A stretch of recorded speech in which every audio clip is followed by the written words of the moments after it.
در طی گذر زمان با پیشرفت زندگی بشر و یا به بیانی مکانیزه شدن زندگی، بسیاری از سنت‌ها و آداب و رسوم جوامع دستخوش تغییرات گشته و کم کم در حال فراموشی و نابودی میباشند.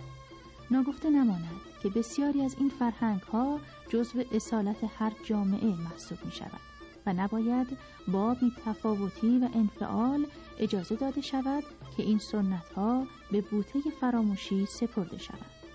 از جمله این سنت‌ها می‌توان بازی‌های بومی و محلی را نام برد که در نهایت زیبایی بسیار کارآمد و هدفدار طراحی گشتند. بازی‌های بومی و محلی خستگی‌های جسمی و فکری را تغییر داده، روح تعاون و همبستگی را تقویت نموده و در زمینه‌های آموزشی و تربیتی می‌توانند تأثیرات ارزشمندی را داشته باشند. بازی‌های بومی و محلی به جهت انطباق با علایق ذوقی، هنری و نهایتاً فرهنگی جامعه می‌تواند گسترش یافته و عمومیت پیدا کند، به نحوی که فرهنگساز بوده و هویت فرهنگی جامعه را در وجود کودکان به دنیای آینده ببرد. تنوع زیاد این بازی‌ها باعث شده تا پاسخگوی هر نوع سلیقه، توانایی و استعداد جسمانی و فکری باشد. خصوصیت و ویژگی ممتاز دیگر این بازی‌ها این است که در هر مکان و زمان می‌توان آنها را اجرا نمود.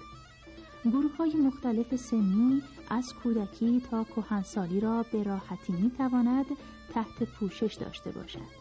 از حالات مختلف فردی، تیمی، نرمشی، نمایشی، نیایشی و رقابتی برخوردار بوده و احیا و ترویج و گسترش آن در داخل و خارج از کشور و دیگر نقاط جهان امکان پذیر می‌باشد.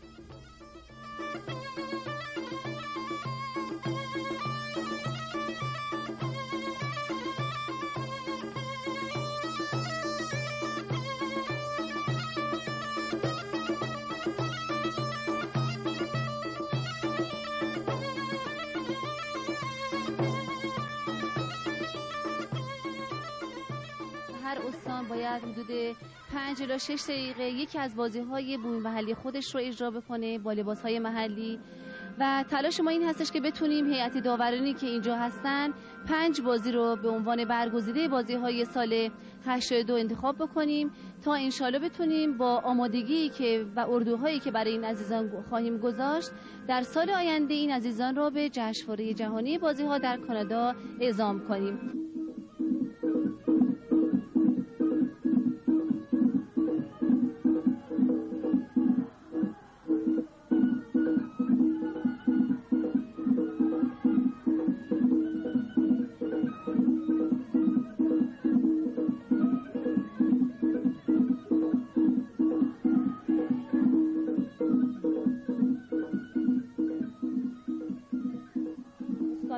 هستم.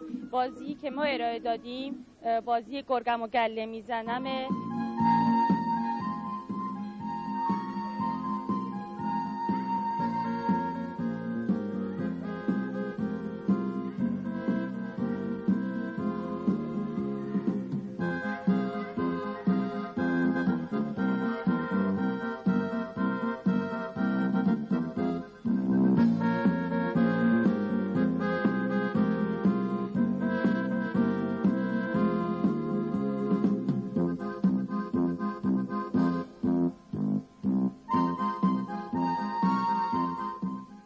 بازی که اجرا شد بازی استان چهارمحال و بختیاری بود.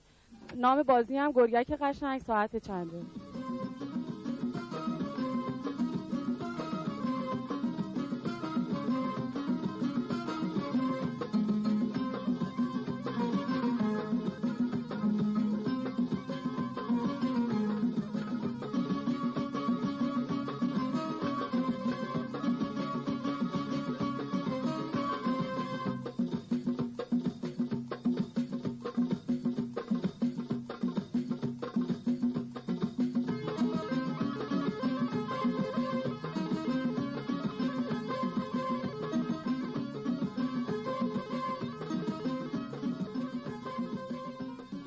تیمی که در خدمتتون هستیم تیم استان خوزستانه که از لباس شهرستان دسفول استفاده کردیم.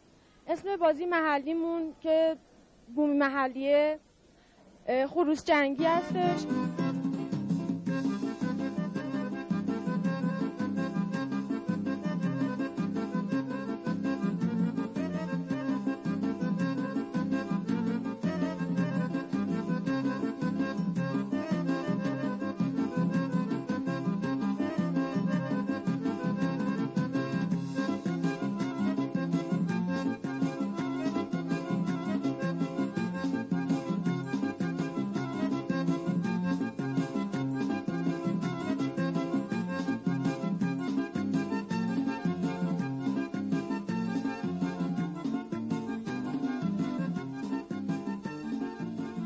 من از تیم آذربایجان شرقی به همراه دوستانم در این جشنواره شرکت کردیم.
بازی ما بازی چوگوگه هست. این بازی که از بازی قدیمی بوم محلی بوشهر.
ما از استان خراسان اومدیم. بازی که ارائه دادیم اسمش استوب هوایه.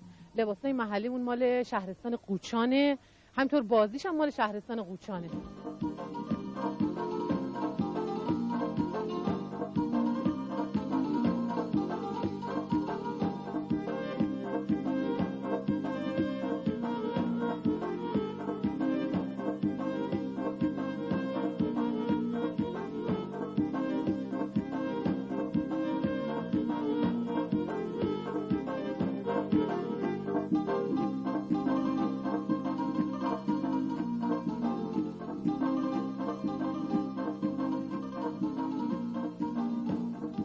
از استان فارس شهرستان شیراز. لباسایی که تن ما از هر کدوم نماینده یه استان از استان فارس، یکی از شهرستان استان فارس هست که هر کدوم از اینا میتونه یا همرنگ باشه یا رنگاش متنوع باشه و اینا مال لباسای ترکی قشقایی استان.